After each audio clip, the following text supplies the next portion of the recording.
नमस्कार साथियों, मैं राजकुमार पालीवाल एक बार फिर आपका स्वागत करता हूं आपके अपने YouTube चैनल पालीवाल सर पर। साथियों, अपन पिछले 4-5 क्लासों से जो है वो 3rd ग्रेड जो भर्ती परीक्षा का सिलेबस है उसे MCQ क्वेश्चंस के माध्यम से पढ़ रहे हैं। तो आज भी उसी में मैं आगे की क्लास लेके आया हूं। प्रत्येक क्लास में 25-30 प्रश्न होते हैं। अपनी बहुत छोटी सी क्लास होती है जिसमें महत्वपूर्ण प्रश्न लिए जा रहे हैं और वे प्रश्न हैं जो पीछे की प्रतियोगिता परीक्षाओं में पूछे जा चुके हैं। तो बिना देर किए हुए अपन शुरू करते हैं।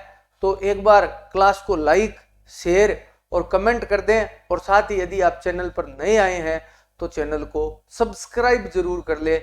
निश्चित तौर से आप चैनल को सब्सक्राइब कर ले ताकि आपको आने वाले हर वीडियो का नोटिफिकेशन प्राप्त हो सके। तो बिना देर किए हुए अपन चलते हैं राजस्थान के जो है वो इतिहास से संबंधित प्रश्नों पर। 2-3 वीडियो से राजस्थान के इतिहास के प्रश्न चल रहे हैं तो उसी में चलते हैं। पहला प्रश्न है, मुंडियार की ख्यात का विषय है, यानी मुंडियार की ख्यात का विषय क्या है। मुंडियार के ख्यात के विषय की बात करें तो मुंडियार की जो ख्यात है ये नागौर से रिलेटेड बताई जाती है और इसकी ख्यात का जो मूल विषय है वो है मारवाड़ के राठौड़। मारवाड़ के राठौड़ों के बारे में जो है वो इस ख्यात में वर्णन किया गया है। राजस्थान में सबसे जो फेमस ख्यात है वो है मुंह नोत नैणसिरी ख्यात। नैणसिरी ख्यात जो है उसमें भी मारवाड़ के राठौड़ों का वर्णन है। इसके अलावा बांकीदास की ख्यात है, दयालदासरी ख्यात है। राजस्थान में अलग अलग ख्यातें हैं जिनमें अलग अलग राजवंशों का विवरण दिया गया है। यहां प्रश्न था कि मुंडियार की ख्यात जो है ना वो किससे रिलेटेड है। तो मुंडियार की ख्यात जो है वो मारवाड़ के राठौड़ वंश से संबंधित है। ये RS में पूछा गया प्रश्न है, बहुत ही बढ़िया है और राजस्थान का इतिहास अपने सिलेबस में है तो प्रश्न दोबारा पूछा जा सकता है। आगे चलते हैं दूसरे प्रश्न में। किस शासक को कलयुग का कर्ण कहा जाता है। देखिए, कर्ण अपनी दानशीलता के लिए प्रसिद्ध था। सूतपुत्र कर्ण जो महाभारत में एक बहुत ही महत्वपूर्ण कैरेक्टर था, उस कर्ण की दानशीलता बहुत प्रसिद्ध है। तो कलयुग का कर्ण कौन से शासक को कहा जाता है। तो एक बात तो आप निश्चित तौर पर समझ गए होंगे कि जिस शासक ने ज्यादा दान पुण्य का काम किया है उसे ही कर्ण का खिताब मिला होगा। राजस्थान में 2 जो कर्ण है वो ज्यादा प्रसिद्ध है। एक तो कलयुग का कर्ण, ये कलयुग का कर्ण तो है वो राव लूण कर्ण है। ये बीकानेर के शासक है। बीकानेर के शासक राव लूण कर्ण को जो है वो कलयुग का कर्ण कहा जाता है। उसी प्रकार महाराजा राय सिंह ये भी बीकानेर के हैं, इन्हें राजपुताने का कर्ण कहा जाता है। राजपुताने का कर्ण यानी कलयुग का कर्ण कहा जाता है किसको, राव लूण कर्ण को। महाराजा राय सिंह को कहा जाता है राजपुताने का कर्ण। इसके अलावा ये गंगा सिंह जी को जो है वो राजपुताने का भागीरथ भी कहा जाता है। राजपुताने का भागीरथ, क्योंकि जिस प्रकार भागीरथ गंगा नदी को जो है वो धरती पर लेकर आए थे, उसी प्रकार गंग नहर को राजस्थान में लाने का श्रेय महाराजा गंगा सिंह को दिया जाता है। तो इसलिए महाराजा गंगा सिंह को जो है वो राजपुताने का भगीरथ कहा जाता है। तो राजपुताने का कर्ण जो है वो महाराजा राय सिंह है। लेकिन प्रश्न था कि कलयुग का कर्ण किसे कहा जाता है। तो कलयुग का जो कर्ण जिस व्यक्ति को कहा जाता है वो है बीकानेर के शासक राव लूण कर्ण को जो है वो कलयुग का कर्ण कहा जाता है। आगे चलते हैं, बात करते हैं तीसरे प्रश्न की। निम्न में से किस राजपूत शासक ने मुगलों के विरुद्ध निरंतर स्वतंत्रता का संघर्ष जारी रखा और समर्पण नहीं किया। यानी निम्न में से कौन सा राजपुताने का राजपूत शासक है जिसने अकबर की अधीनता स्वीकार नहीं की। अब देखो, बीकानेर के राजा राय सिंह की मैं बात करूं तो इनके पिता कल्याण सिंह ने जो है वो अकबर की नागौर दरबार में अधीनता स्वीकार कर ली थी और राय सिंह को और इनके भाई पृथ्वीराज राठौड़ को अकबर की सेवा में भेज दिया था और ये आजीवन मुगलों के जो वफादार बने रहे। तो ये तो हो नहीं सकता। दूसरा, मारवाड़ के राव चंद्रसेन, आमेर के मान सिंह की पहले बात कर लेते हैं। आमेर के मान सिंह जो थे वो भगवंत दास के दत्तक पुत्र थे, ये भी अकबर की सेवा में रहे थे। कहते हैं जब भारमल की पुत्री जो थी उसका विवाह जब अकबर से हुआ था तो वो लगातार अकबर के साथ ही जो है वो रहे थे और मान सिंह उनके साथ ही चला गया था, तो ये हमेशा अकबर की सेवा में रहा था। अकबर की लगभग 50 वर्षों तक इसने सेवा की थी, तो मान सिंह भी अकबर की सेवा में रहा था। अमर सिंह राणा प्रताप के पुत्र थे, ये मुगलों का प्रतिरोध करते रहे, लेकिन सन 1615 में, फरवरी 1615 में इन्होंने जो है वो जहांगीर के साथ संधि कर ली। जहांगीर जो मुगल बादशाह था उससे संधि कर ली। तो राणा अमर सिंह ने भी स्वतंत्रता के लिए जो है वो संघर्ष तो किया, लेकिन अंत में जाकर उन्होंने संधि कर ली। एकमात्र इनमें जो शासक बचा वो है मारवाड़ के राव चंद्रसेन। चंद्रसेन ने लगातार स्वतंत्रता का बिगुल अकबर के खिलाफ बजाय रखा और लगातार अकबर का सामना करते रहे। हालांकि कहा जाता है कि अकबर ने जब 1570 ईस्वी में नागौर दरबार लगाया, उस समय राव चंद्रसेन उस दरबार में उपस्थित हुए थे, परंतु कई विद्वान कहते हैं कि उन्होंने अधीनता स्वीकार की थी, लेकिन ज्यादातर विद्वान ये कहते हैं कि राव चंद्रसेन ने अकबर की अधीनता स्वीकार नहीं की थी और निरंतर उनके साथ संघर्ष किया था। तो इनमें से अगर अपन देखें कि जिस राजपूत शासक ने मुगलों के साथ आजन्म संघर्ष किया तो वो शासक थे मारवाड़ के राव चंद्रसेन, जिन्हें मारवाड़ का प्रताप का अग्रगामी और भूला बिसरा राजा के नाम से जाना जाता है। आगे चलते हैं चौथे प्रश्न की ओर। कर्नल जेम्स टोड ने किसे राठौड़ों का यूलिसेस कहा है? देखिए, राठौड़ों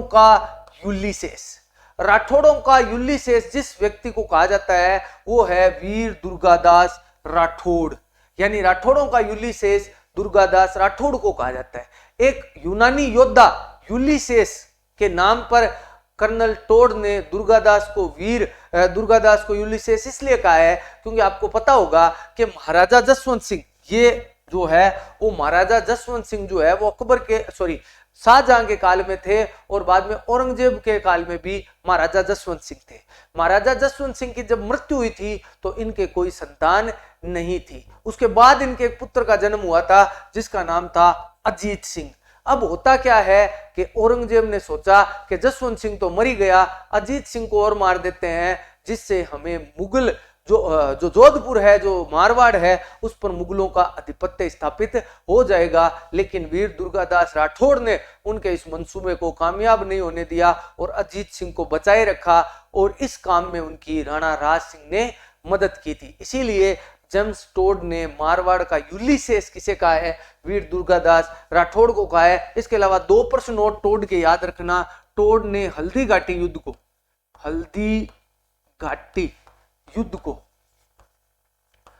को मेवाड़ की थर्मोपल्ली और दिवेर के युद्ध को मेवाड़ का मैराथन कहा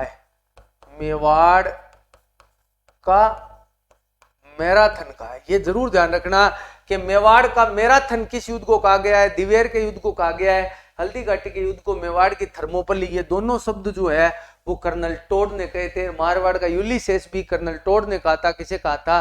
दुर्गादास राठौड़ को कहा था। चलते हैं 5वें प्रश्न की ओर। गिरी सुमेल का युद्ध कब लड़ा गया? गिरी सुमेल का युद्ध लड़ा गया था शेर शाह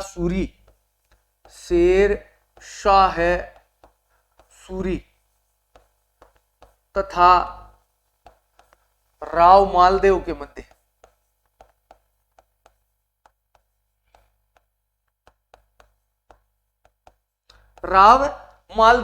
ये युद्ध लड़ा गया था। यह युद्ध लड़ा गया था 1544 ईस्वी में। यह युद्ध जो है वो जेतारण पाली में लड़ा गया था। जेतारण पाली में यह युद्ध लड़ा गया था। स्थल जो था वो था जेतारण पाली। अब इस युद्ध का कारण क्या था? लगातार मालदेव राजपूताने में अपनी शक्ति बढ़ा रहा था, जिस कारण अधिकतर जो व्यक्ति थे वो चले जाते हैं शेरशाह सूरी के पक्ष में। इसलिए मालदेव जो है शेरशाह सूरी जो है वो मालदेव को पराजित करने के लिए गिरी सुमेल के युद्ध में आता है, मैदान में आता है, जो जेतारण पाली में स्थित है। युद्ध होता है 1544 में। शेरशाह सूरी मालदेव की बड़ी सेना देखकर घबरा जाता है और वो ऐसा षड्यंत्र रचता है जिससे मालदेव आधी सेना लेकर भाग जाता है, क्योंकि मालदेव के सेनापति बहुत महत्वपूर्ण है। मालदेव के सेनापति कौन थे? मालदेव के सेनापति जेता व कुंपा और मालदेव के मध्य शेरशाह सूरी जो है वो मिसअंडरस्टैंडिंग पैदा कर देता है। शेरशाह सूरी क्या करता है, कुछ पत्र लिखवाकर जो है वह मालदेव के कैंप का आगे घेर देवा है।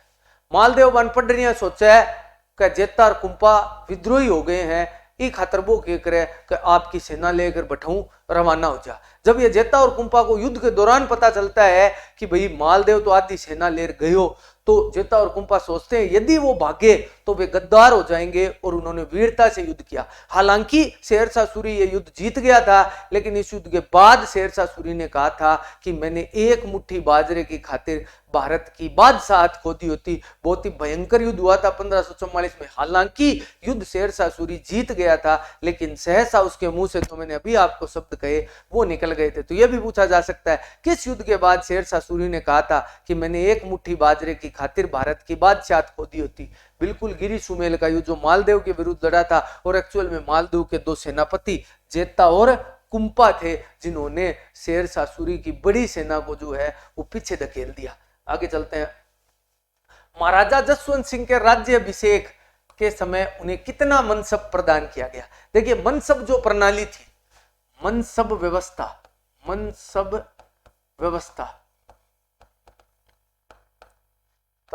शुरू की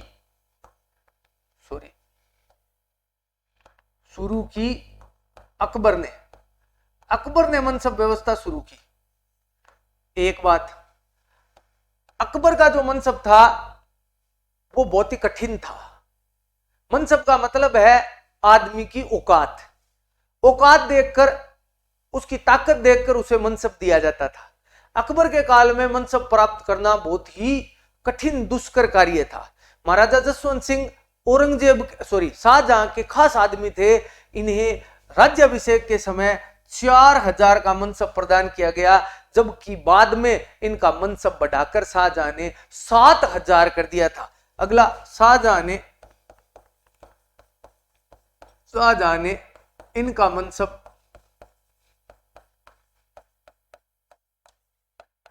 बाद में 7000 कर दिया। यानी राज्याभिषेक के समय इन जसवंत सिंह का मनसब जो था वो 4000 था, लेकिन बाद में उसे बढ़ाकर 7000 कर दिया गया। एक प्रश्न और ध्यान रखना, अकबर के काल में केवल मान सिंह ऐसा व्यक्ति था जिसे 7000 का मनसब प्राप्त हुआ था। 7000 का मनसब अकबर ने किसे ही नहीं दिया, केवल राज परिवार के लोगों को मिलता था। उसके बावजूद मान सिंह को 7000 का मनसब दिया गया। आगे चलते हैं। बीकानेर का प्रथम शासक जिसने मुगल अधीनता स्वीकार की थी, मैंने अभी आपको बताया 1570 ईस्वी में नागौर दरबार लगाया अकबर ने। नागौर दरबार में बीकानेर के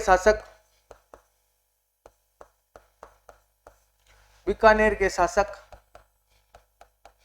कल्याण सिंह ने अकबर की अधीनता स्वीकार की। अकबर की अधीनता स्वीकार की। तो अकबर की अधीनता किस बीकानेर के शासक ने स्वीकार की थी? तो निश्चित तौर से राव कल्याण सिंह ने या राव कल्याणमल ने उसकी जो है वो अधीनता स्वीकार की थी। तो राव कल्याण सिंह पहला शासक था जिसने, बीकानेर का पहला शासक था जिसने मुगल अधीनता स्वीकार की थी। हालांकि राजपूताने का पहला शासक की बात करें तो आमेर का भारमल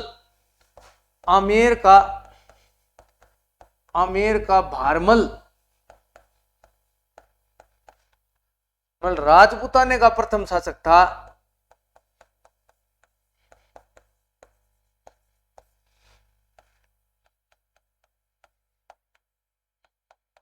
जिसने अकबर की अधीनता स्वीकार की या मुगलों की अधीनता स्वीकार की। तो राजपूताने का तो पहला शासक हो गया भारमल, और बीकानेर का पहला शासक जिसने मुगल अधीनता स्वीकार की वो हो गया नागौर दरबार में राव कल्याण सिंह। और यदि अपन मारवाड़ के प्रथम शासक जिसने मुगल अधीनता स्वीकार की उसकी बात करें तो मोटा राजा उदय सिंह, और अगर अपन बात करें मेवाड़ का पहला शासक जिसने मुगल अधीनता स्वीकार की तो वो था राणा अमर सिंह। तो ये आपको मैंने इतना बता दिया। आगे चलते हैं। वेली कृष्ण रुक्मणीरी ग्रंथ के रचयिता किसके दरबारी कवि थे? पहली बात, वेली कृष्ण रुक्मणीरी जो ग्रंथ है इसके रचयिता है पृथ्वीराज राठौड़। पृथ्वीराज राठौड़, पृथ्वीराज राठौड़ एक महान कवि है। उनका ग्रंथ है वेली कृष्ण रुक्मणीरी।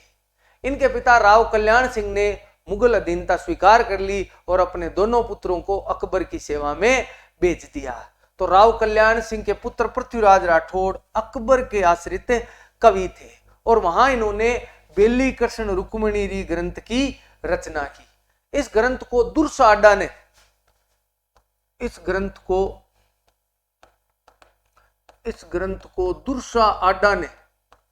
दुर्सा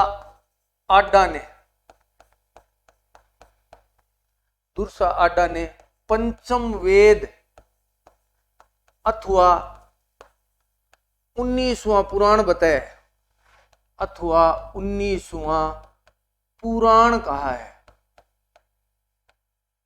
अब वेद जो हैं उनकी संख्या है 4, तो उन्होंने इसे 5वां वेद बता दिया, और पुराण है 18 तो 19वां पुराण बता दिया।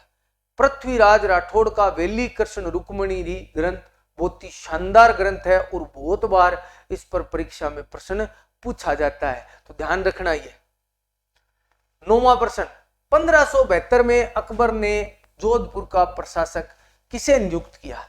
देखिए 1562 में जब राव मालदेव की मृत्यु हुई थी तो राव चंद्रसेन जो है वो मारवाड़ के शासक बने थे। राव चंद्रसेन ने लगातार जो है वो अकबर के साथ युद्ध किए। उन्हें अकबर के जो चंद्रसेन के जो भाई थे राम सिंह, उदय सिंह, ये जो सारे थे ये अकबर की अधीनता स्वीकार कर चुके थे और लगातार चंद्रसेन पर हमले करवा रहे थे। इसी दौरान जब अकबर ने जोधपुर पर कब्जा कर लिया तो उन्होंने बीकानेर के कल्याण सिंह के पुत्र राय सिंह को जो है वो 1572 में जोधपुर का प्रशासक नियुक्त किया। तो ये महाराम सिंह, ये जो थे उदय सिंह, ये जो थे ये अकबर के सेवा में चले गए थे।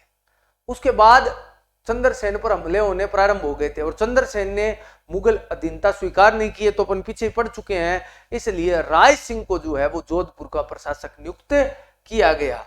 आगे बात करते हैं। पंडित भावभट्ट किसके आश्रित कवि थे? पंडित भावभट्ट बीकानेर के शासक अनूप सिंह के आश्रित कवि थे। अनूप सिंह, महाराजा अनूप सिंह एक महान शासक थे। इन्होंने अनूपोदय, अनूप नाम से बहुत सारे ग्रंथों की रचना की थी।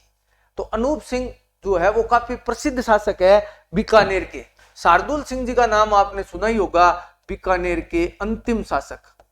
बीकानेर के अंतिम शासक, जब भारत आजाद हुआ था उस समय शार्दुल सिंह ही बीकानेर के शासक थे और शार्दुल सिंह भारत के पहले शासक थे जिन्होंने भारत में विलय पत्र के लिए अनुमति दी थी। यानी भारत की पहली देशी रियासत जिसने विलय पत्र पर हस्ताक्षर किए थे वो बीकानेर थी और उस समय बीकानेर के जो शासक थे वो थे शार्दुल सिंह। तो बीकानेर के अंतिम जो शासक थे वो शार्दुल सिंह थे और राजस्थान की या भारत की पहली देशी रियासत जिसने भारत में मिलने हेतु विलय पत्र पर हस्ताक्षर किए थे वो रियासत के राजा थे शार्दुल सिंह। जोधपुर में महामंदिर का निर्माण किसने करवाया? देखो, जोधपुर के एक राजा हुए थे मान सिंह, राजा मान सिंह, ये रहे राजा मान सिंह। ये नाथ संप्रदाय से बहुत प्रभावित थे। इन्होंने जो है वो महामंदिर का निर्माण जोधपुर में करवाया था। तो महामंदिर किससे संबंधित है? ये नाथ संप्रदाय से संबंधित है। नाथ संप्रदाय से संबंधित मंदिर जो है वो राजा मान सिंह ने बनवाया था। ये जोधपुर में स्थित है महामंदिर, ये नाथ संप्रदाय से प्रसिद्ध। इसका ध्यान रखना, तख्त सिंह 1857 ईस्वी की क्रांति के समय, क्रांति के समय मारवाड़ के शासक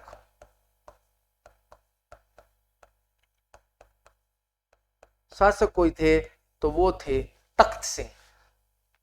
तख्त सिंह के साथ तो एक युद्ध भी हुआ था जिसमें जो है वो नाड सिंह पंवार इनके सेनापति मारे गए थे ठाकुर कुशाल सिंह के साथ। अहुआ के ठाकुर कुशाल सिंह के साथ इनका युद्ध हुआ था। आगे चलते हैं 12वें प्रश्न की ओर। मत्तीरे की राड़ किन के मध्य हुई? भारत के इतिहास में एक अनोखी कहानी मत्तीरे की राड़, पहले तो बता देता हूं, ये करण सिंह और अमर सिंह के मध्य हुई थी। ये नागौर के शासक नागौर और ये बीकानेर के करण सिंह और नागौर के अमर सिंह के मध्य 1644 ईस्वी में ये अनोखी राड़ हुई थी। 1644 ईस्वी में होता क्या है कि एक मतीरा था, वो मतीरो उग गयो, एक कानीर भी के बेल के मतीरियो लगियो दूसरे कानी। उस बात को लेकर झगड़ा हुआ, झगड़ा दरबार में पहुंचा। अमर सिंह बहुत ही तेज स्वभाव के थे और उन्होंने जो है वो करण सिंह पर हमला कर दिया। एक मतीरे खातर कई लोग मर गया। इन इतिहास में मतीरे की राड़ कब है? 1644 में हुई, बीकानेर और नागौर के मध्य हुई, अमर सिंह और करण सिंह के बीच में हुई। चलो आगे। मारवाड़ के किस शासक को हसमत वाला राजा कहा जाता है? देखो, फारसी विद्वानों ने मारवाड़ के एक शासक को हसमत वाला शासक कहा है, वो है राव मालदेव।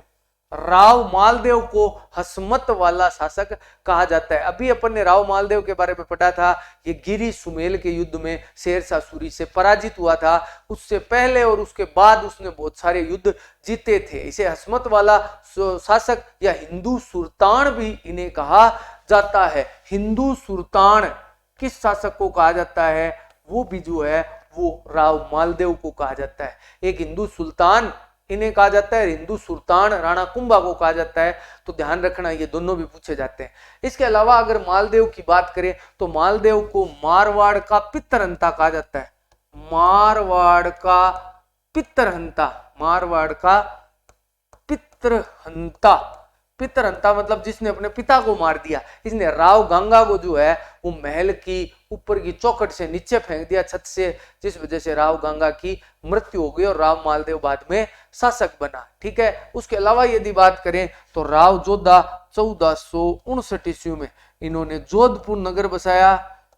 जोधपुर नगर व मेहरानगढ़ दुर्ग बनवाया। मेहरानगढ़ दुर्ग इन्होंने बनवाया। तो ये राव जोधा थे। राव चंद्रसेन के बारे में तो अपन पढ़ चुके।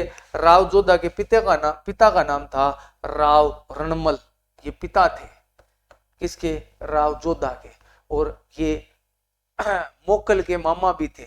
मोकल कौन था? मेवाड़ का राणा मोकल। मैंने आपको पिछले वीडियो में बताया था कि कुंवर चुंडा ने इसलिए विवाह से इनकार कर दिया कि राणा लाखा के साथ उसकी माता का हंसाबाई का विवाह हो जाए। तो हंसाबाई और लाखा का पुत्र था मोकल, और मोकल इस रणमल का भांजा था। और बाद में मोकल जो है वो मेवाड़ का राणा बना था, और राणा कुंभा जो थे वो मोकल के ही पुत्र थे। आगे चलते हैं 14वें प्रश्न की। मराठों के विरुद्ध बुलाए गए हुरडा सम्मेलन की अध्यक्षता किसने की? पहली बात तो हुरडा है भीलवाड़ा में। पहली बात भीलवाड़ा जिला। 17 जुलाई 1734 को यह सम्मेलन आयोजित हुआ था। सम्मेलन को आयोजित करने में दो व्यक्तियों की खासी भूमिका थी। सवाई जय सिंह, मेन तो यही थे, सवाई जय सिंह, और दूसरे थे जगत सिंह। ये जगत सिंह मेवाड़ के राणा थे। इन दोनों ने मिलकर यह हुरडा सम्मेलन बनाया था ताकि मराठों को रोका जा सके। हालांकि यह सैनिक संघ बनाने के लिए था, लेकिन वो सैनिक संघ कभी अस्तित्व में आ नहीं पाया था। प्रश्न क्या है कि उस सम्मेलन की अध्यक्षता किसने की? तो राणा जगत सिंह ने उस सम्मेलन की अध्यक्षता की थी। जगत सिंह को उस सम्मेलन का अध्यक्ष बनाया गया। चलते हैं आगे। किस राजा के दरबार में 22 कवियों का एक समूह रहता था? देखो 22 कवियों का समूह रहने वाला राजा जो है वो सवाई लगे हुए हैं, तो कन्फर्म है आमेर के राजा थे।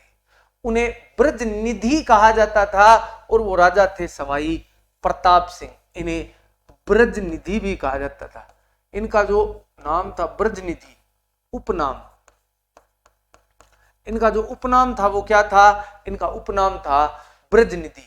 ब्रज निधि नाम से ये कविताएं किया करते थे सवाई प्रताप सिंह।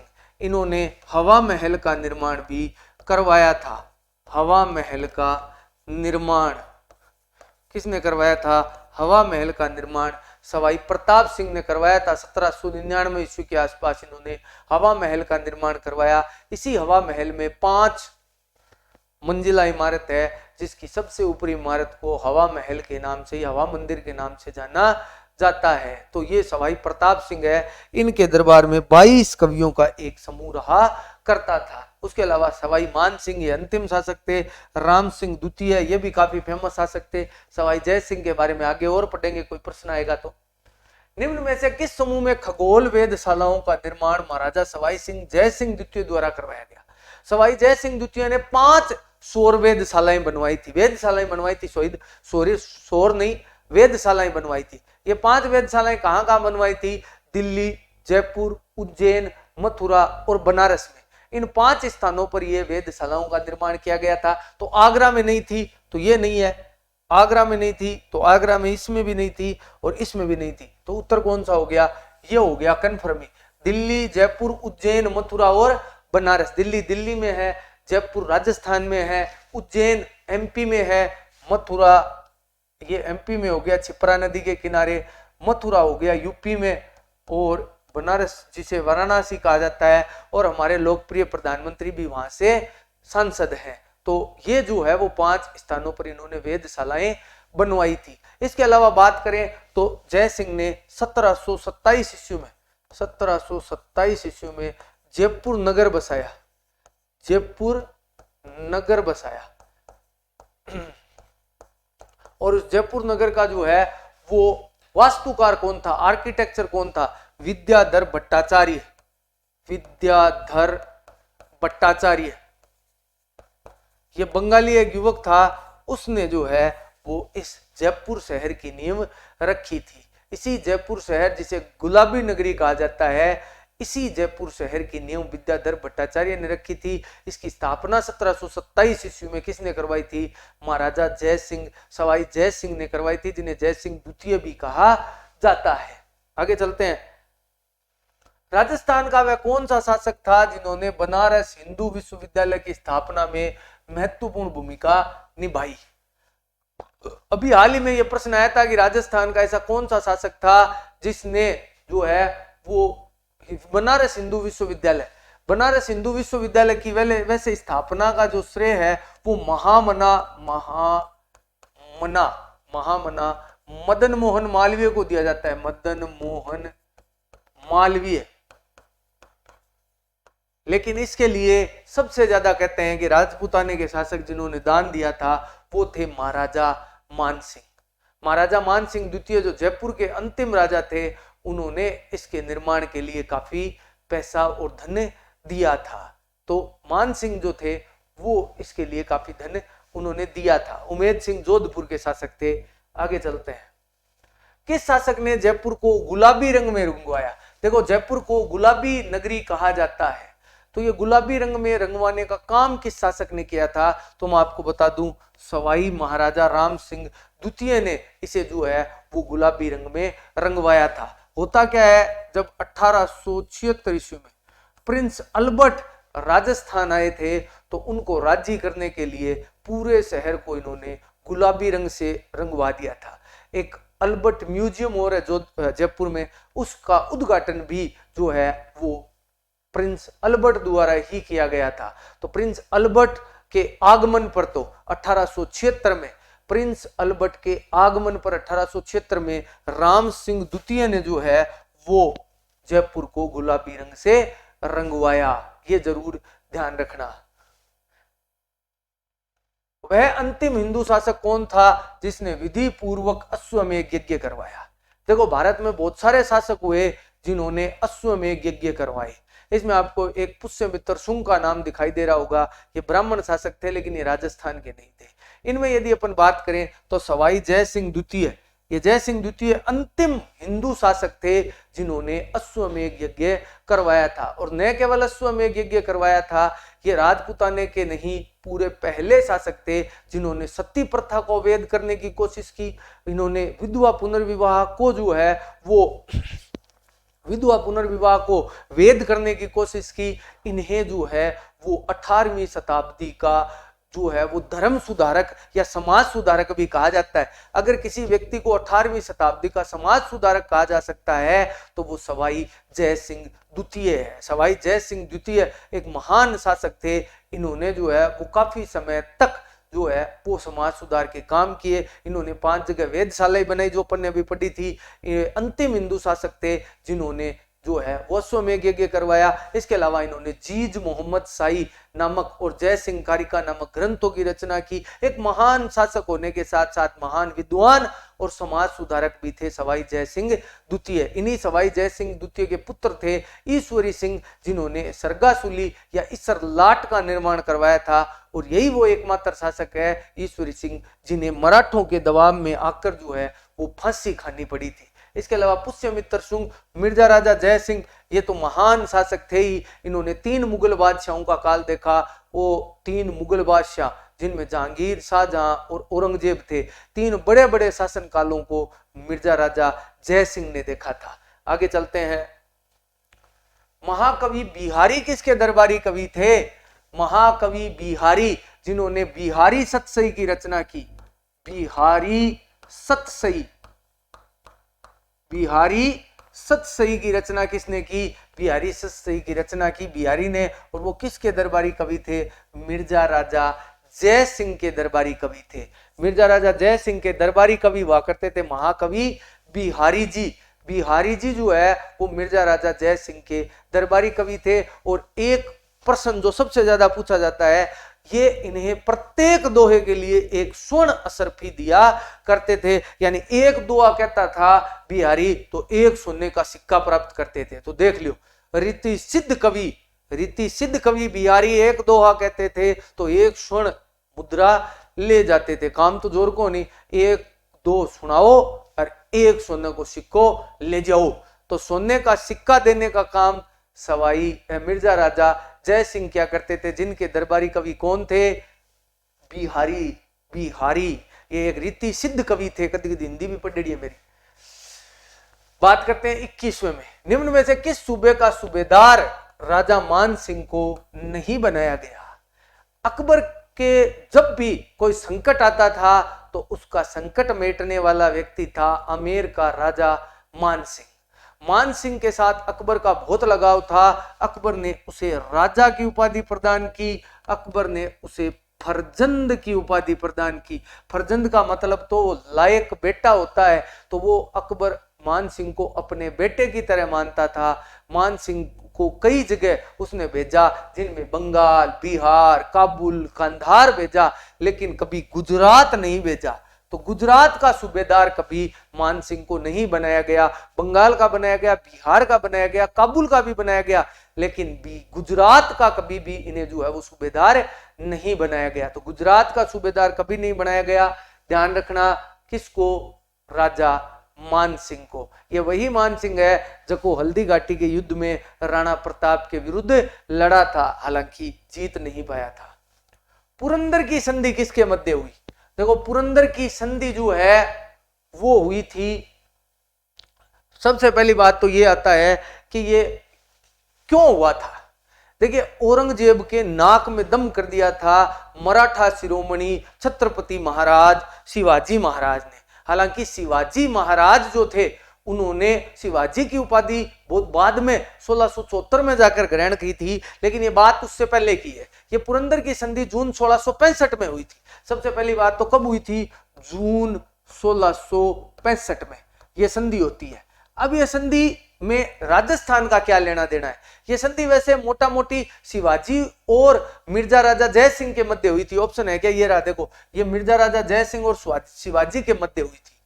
ये कारण क्या था इसका? शिवाजी और मिर्जा राजा जय सिंह का क्या विवाद था? विवाद उनका नहीं था, विवाद औरंगजेब और शिवाजी का था। औरंगजेब को लगातार मुंह की खानी पड़ रही थी शिवाजी के द्वारा, वो जीत नहीं पा रहे थे। तो शिवाजी के विरुद्ध जय सिंह को भेजा। जय सिंह बहुत ही तेज आदमी थे। जय सिंह ने जो है वो शिवाजी को चारों तरफ से घेर लिया और मजबूर किया कि शिवाजी जो है वो जय सिंह के साथ संधि कर ले। तो इनडायरेक्ट रूप से तो औरंगजेब और शिवाजी की संधि थी, लेकिन संधि करने वाले व्यक्ति थे मिर्जा राजा जय सिंह। जून 1665 को यह संधि हुई थी। आगे चलते हैं। निम्न में से किस शासक ने 3 मुगल बादशाहों का काल देखा? अभी मैंने आपको बताया था कि 3 मुगल बादशाहों का काल देखने वाला व्यक्ति था मिर्जा राजा जय सिंह। इसे मिर्जा की उपाधि किसने प्रदान की थी? यह भी पूछा जाता है। मिर्जा की उपाधि इन्हें शाहजहां ने दी। शाहजहां ने इन्हें मिर्जा की उपाधि दी, क्योंकि बोलने में बहुत तेज थे, इसलिए इन्हें मिर्जा की उपाधि दी गई। एक देखिए ये सवाई की उपाधि, ये सवाई जय सिंह को सवाई की उपाधि किसने दी? ये भी देख लेते हैं। सवाई की उपाधि, जब उपाधि की बात आ गई तो सवाई की उपाधि ये इसे किसने दी थी? ये औरंगजेब ने दी थी। औरंगजेब ने इन्हें सवाई की उपाधि दी। सवाई का मतलब क्या हो गया? एक पाव सवा, मतलब तू एक हूं ज्यादा एक है, इसलिए इसे सवाई की उपाधि दी गई। किसने दी? औरंगजेब ने दी। चल आगे।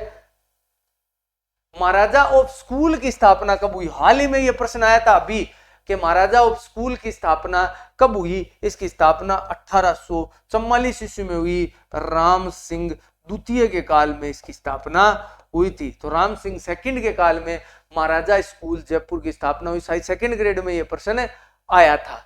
चलते हैं अगले प्रश्न की ओर। बंगाल में अकबर नगर की स्थापना किसने की? देखो, बंगाल में अकबर नगर, बिहार में मानपुर नगर बसाने वाले शासक थे सवाई मानसिंह प्रथम। राजा मानसिंह प्रथम ने जो है वो बंगाल में अकबर नगर की स्थापना की थी। तो आगे चलते हैं। अच्छा, 25 ही प्रश्न है। आज के इस सेशन में इतना ही। वीडियो देखने के लिए धन्यवाद।